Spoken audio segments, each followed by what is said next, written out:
Sudah beberapa hari berlalu dari pengusiran Tuan Suro dan istri dari rumah mereka. Kini keduanya tinggal di sebuah rumah kontrakan yang tak terlalu besar. Ya, jangan diam aja dong. Masa kita mau hidup miskin kayak gini terus? Protes Nyonya Romi pada suaminya. Uang hasil penjualan mobil juga sudah semakin menipis. Imbuhnya lagi. Ya, terus ayah mesti gimana, Bu? Tanya Tuan Suryo pada istrinya. Cari kerja kek atau temuin teman-teman kamu buat cari pinjaman modal. Atau paling nggak bisa kasih kamu kerjaan. Jawab Nyonya Romi. Baiklah, ayah pergi, kata Tuan Suryo yang langsung meninggalkan rumah. Berbekal uang yang tak seberapa, pria parubaya itu mulai pergi untuk mencari pekerjaan. Sebenarnya ada sedikit di lubuk hatinya yang terdalam merindukan putrinya. Rasa menyesal pun semakin hinggap di dadanya saat ini. Karena putri yang selalu dia bela dan kadang-kadang nyatanya sama sekali tak bisa membantunya. Andai saja dirinya bisa bersikap adil. Andai saja tak terus menyalahkan Santi. Pasti putrinya itu bisa membantu dirinya. Tak mungkin dia tega membiarkan ayahnya sengsara seperti ini. Tapi apa mau dikata, nasi sudah menjadi bubur. Semuanya sudah terlanjur terjadi. Tuan Suryo yang tak tahu harus kemana memilih untuk pergi ke makam mendiang istri pertamanya. Di pusara seorang wanita yang bernama Alia Maharini, pria parubaya itu menumpahkan rasa penyesalan terdalamnya. Alia, maafkan aku, lirih Tuan Suryo. Semalam pria itu bermimpi didatangi mendiang istrinya yang menangis dan menyatakan kekecewaan pada suaminya. Hal itu membuat Tuan Suryo seperti terus dihantui rasa bersalah. Maaf karena telah menyia-nyiakan putri kita. Aku menyesal. Lirihnya lagi dengan air mata yang sudah tak terbendung. Tuan Suryo cukup lama di sana hingga langit yang tadinya cerah kini berubah mendung yang menandakan kalau sebentar lagi akan turun hujan. Sehingga membuat pria itu pun langsung pergi dari sana. Brak. Tuan Suryo yang berjalan dengan pikiran yang entah kemana, tiba-tiba tertabrak sebuah kendaraan yang membuat TBH-nya terpental. Orang-orang di sekitar sana yang melihat pun langsung bergegas menolong. Tapi sayang, kendaraan roda 4 yang menabraknya kabur begitu saja. Dret, dret, dret. Ponsel milik Nyonya Romi terus saja berdering sehingga membuat wanita parubaya itu pun harus mengangkatnya. Iya ya, kata Nyonya Romi menjawab panggilan dari nomor sang suami. Apa? Iya, saya ke sana. Katanya lagi yang nyatanya bukan suaminya yang menghubungi dan malah kabar yang begitu mengejutkan dia dapatkan. Dengan tergesa perempuan parubaya itu pergi ke ruang sakit menggunakan taksi. Begitu sampai dan bertemu dengan orang yang membawa suaminya, hati Nyonya Romi bertambah kesal mendengar cerita orang itu. Bagaimana suami saya, Dok? Tanyanya pada seorang dokter yang baru saja keluar dari memeriksa Tuan Suryo. Dari pemeriksaan yang kami lakukan, sepertinya ada keretakan di kedua kaki pasien. Jawab sang dokter. Tapi untuk lebih memastikannya lagi, nanti kita akan melakukan pemeriksaan lagi secara menyeluruh setelah pasien sadar, imbuhnya. Bu, lirih Tuan Suryo. Begitu membuka kedua matanya. Kita di mana, Bu? Tanyanya. Kita ada di rumah sakit ya. Ayah tadi jadi korban tabrak lari. Jawab Nyonya Romi. Nyonya Romi kemudian memberitahu perawat jika sang suami sudah sadar seperti pesan sang dokter tadi. Tuan Suryo dibawa untuk melakukan pemeriksaan secara menyeluruh guna memastikan semuanya baik-baik saja dan tak ada luka dalam. Begitu hasilnya keluar, dokter langsung menjelaskan apa yang didapatkan pada pihak keluarga. Aduh ya, kok bisa sampai begini?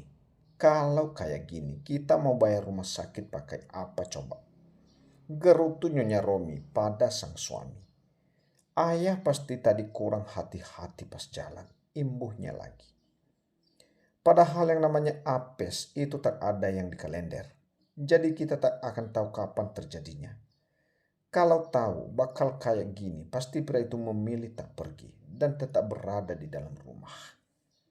Wanita itu juga sudah menghubungi Rini untuk mengabarkan keadaan Tuan Suryo dan meminta putrinya itu untuk segera datang.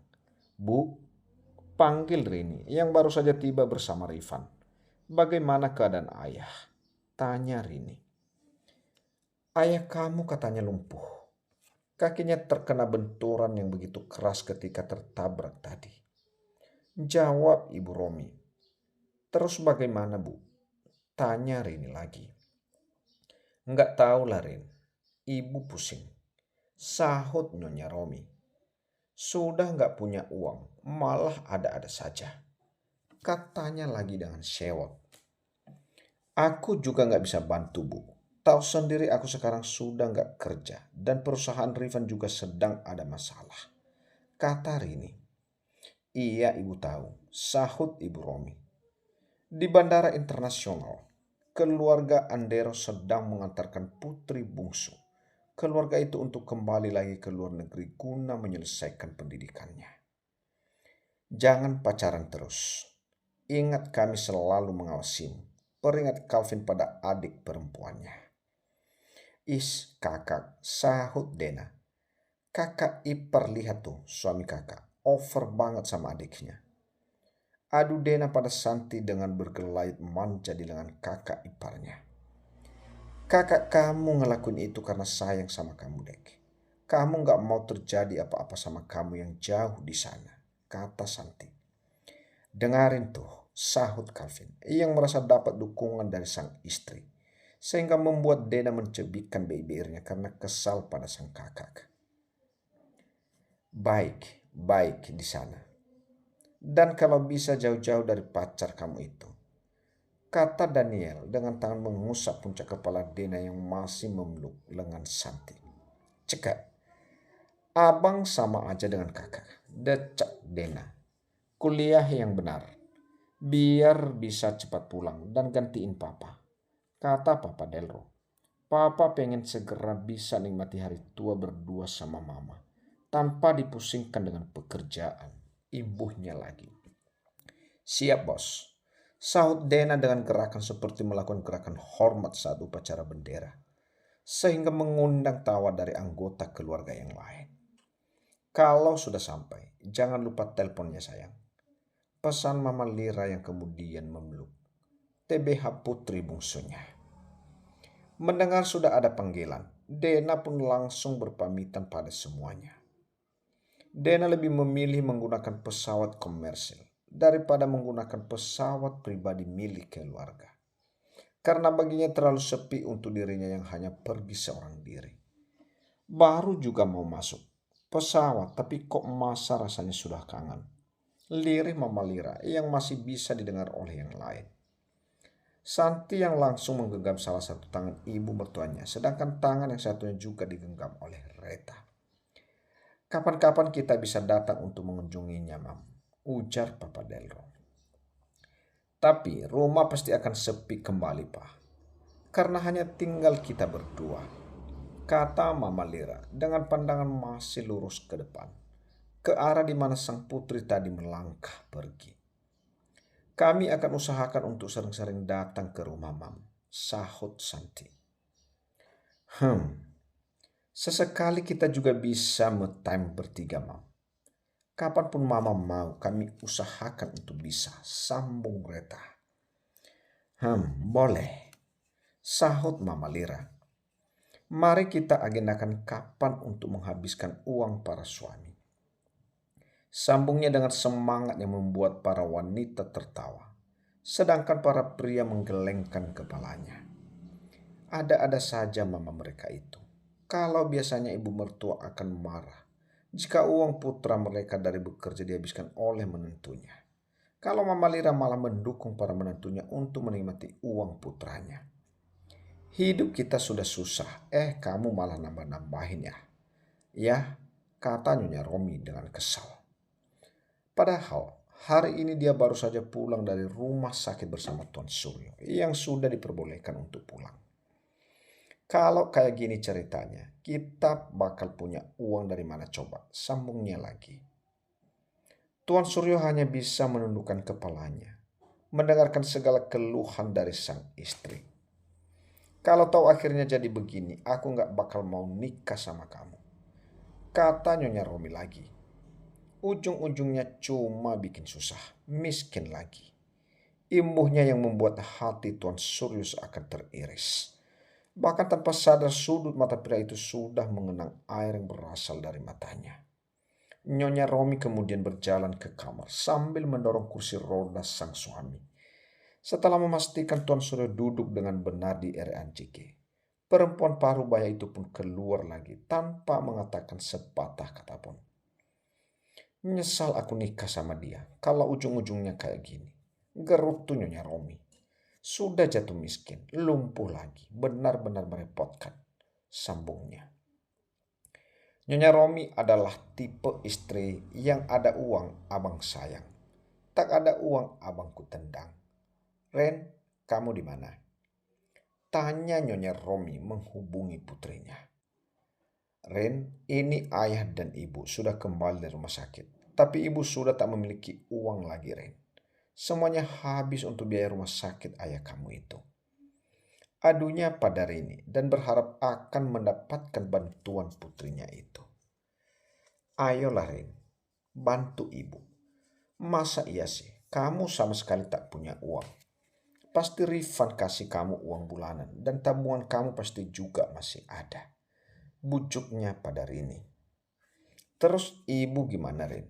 Tanyanya ketika mendapatkan jawaban dari Rini bahwa dirinya sama sekali tak memiliki uang.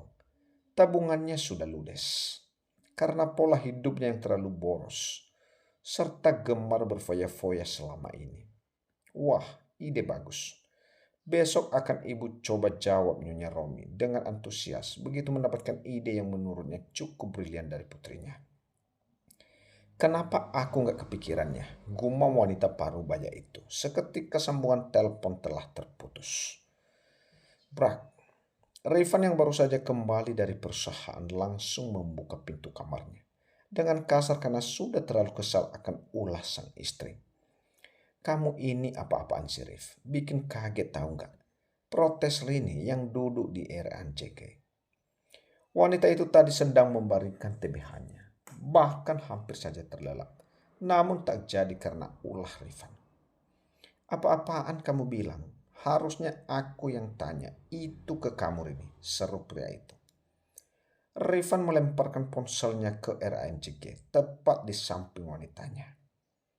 Lihat dan baca apa yang baru saja masuk ke ponselku. Perintahnya dengan penuh penekanan. Reni pun langsung mengambil ponsel tersebut dan melihat apa yang dikatakan sang suami. Sudah tahu perusahaan aku sedang ada masalah. Kamu malah gunain kartu kredit aku dengan seenaknya, kata Rifan. Apa salahnya? Aku kan istri kamu, jadi wajar kalau aku itu gunain kartu kamu buat memenuhi segala keperluan aku. Jawab Rini, seolah tanpa beban. Iya, aku tahu. Tapi apa kamu nggak bisa lihat situasi, ha? Seru Rifan. Punya, oke, itu buat mikir. Bukan cuma buat pajangan ajar ini. Bentak menggunakan kalimat yang cukup kasar. Terus sekarang kamu mikir mau pakai apa buat bayar semua tagihan itu. Sambungnya dengan perasaan yang masih begitu kesal. Iya udah sih, tinggal minta ke orang tua kamu. Apa susahnya? Toh kamu ini anak laki-laki satu-satunya loh. Jadi kamu lebih berhak atas semua harta kekayaan orang tua kamu. Sahut Rini yang seolah masih tak merasa bersalah. Tapi orang tuaku itu masih hidup Rini. Jadi semua harta ini masih milik mereka, sahut Rifan. Mereka juga lagi pusing mikirin perusahaan. Gak mungkin aku bisa minta uang pada mereka dengan begitu saja, kata Rifan yang sudah begitu frustasi akan kata-kata sang istri. Ya, kalau gitu jual aja tuh apartemen. Gampang kan? Kata Rini lagi dengan tanpa beban. Oh astaga, ujar Rifan. Kalau kamu bukan istriku dan tak ada dalam posisi mengandung anakku, sudah aku Sambungnya dengan kedua tangan yang mencekram seolah ingin meremas TB hari ini. Dengan perasaan kesal, pria itu keluar dari kamar dan menutup pintu dengan keras. Mau kemana mbak? Buru-buru amat. Tanya Anis kalau melihat Santi melepas apron yang melekat di TBH-nya. Mau ke atas dulu, sahut Santi dan langsung bergegas keluar dapur dengan langkah hampir berlari. Begitu masuk ke ruang pribadinya dengan penjagaan Emma, wanita muda itu pun langsung berjalan ke arah dapur mini yang ada di sana. Mulai membuka kulkas dan mencari apa yang dia butuhkan saat ini. Setelah hampir 1 jam, dia berkutat di dapur. Akhirnya apa yang dia lakukan selesai juga. Kamu tunggu sebentar ya. Aku mau bersih-bersih, kata Santi. Iya nyonya, jawab Emma yang langsung mendapatkan pelototan mata dari Santi. Iya mbak, ralat Emma yang dengan cepat. Selamat, selamat. Gumam Emma ketika Santi sudah masuk ke kamar mandi. Jujur, saya tatapan tajam dari Santi tak kalah mengerikan dari tatapan Calvin. Tak membutuhkan waktu yang lama. Santi sudah siap dengan penampilan yang sederhana namun begitu sangat cantik. Kita ke perusahaan tuan, kata Santi. Menganggukkan kepalanya kemudian berjalan mengekor di belakang Santi dengan sikap yang siap siaga. Bu Meni, mana pesanan saya tadi? Tanya Santi. Bu Meni pun langsung menyerahkan satu paper bag yang berisi beberapa kue. Ini Mbak San, kata Bu Meni yang langsung menyerahkan sebuah paper bag bagi Santi. Berapa semuanya? Tanya Santi. Meskipun itu toko kue miliknya, namun jika akan memakan kue atau membawanya maka Santi akan bayar. Baginya bisnis tetap bisnis. Dagang ya dagang. Kalau semuanya dia ambil dengan seenak hati tanpa membayarnya, ia yang ada jadi tokonya miliknya bangkrut. 375.000 Santi, jawab Bu Meni. Santi mengambil dompet yang ada di tasnya, kemudian mengeluarkan uang pecahan berwarna merah sebanyak 4 lembar dan yang biru sekitar 5 lembar. Sisanya untuk anak-anak beli siomay, kata Santi yang membuat Bu Meni berterima kasih. Santi sering mentraktir makan para pegawainya meskipun bukan makanan mahal. Dia juga kadang membeli berbagai snack untuk cemilan mereka. Baginya jika karyawan bahagia, maka semua pekerjaan akan beres dengan hasil yang begitu memuaskan. 30 menit di perjalanan, akhirnya Santi sampai juga di perusahaan sang suami. Para pegawainya yang sudah mengetahui siapa Santi pun langsung membungkuk memberi hormat dan menyapa Santi. Tuan muda ada mbak? Tanya Santi pada salah seorang resepsionis. Ada nyonya, silahkan. Kata sang resepsionis. Terima kasih mbak, ucap Santi.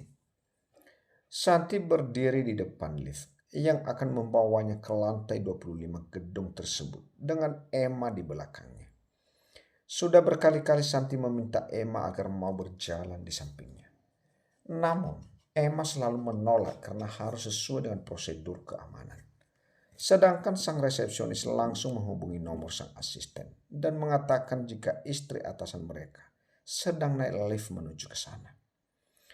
Nick, si asisten pun dengan sigap langsung berdiri di depan lift untuk menyambut kedatangan Nyonya Calvin Andero.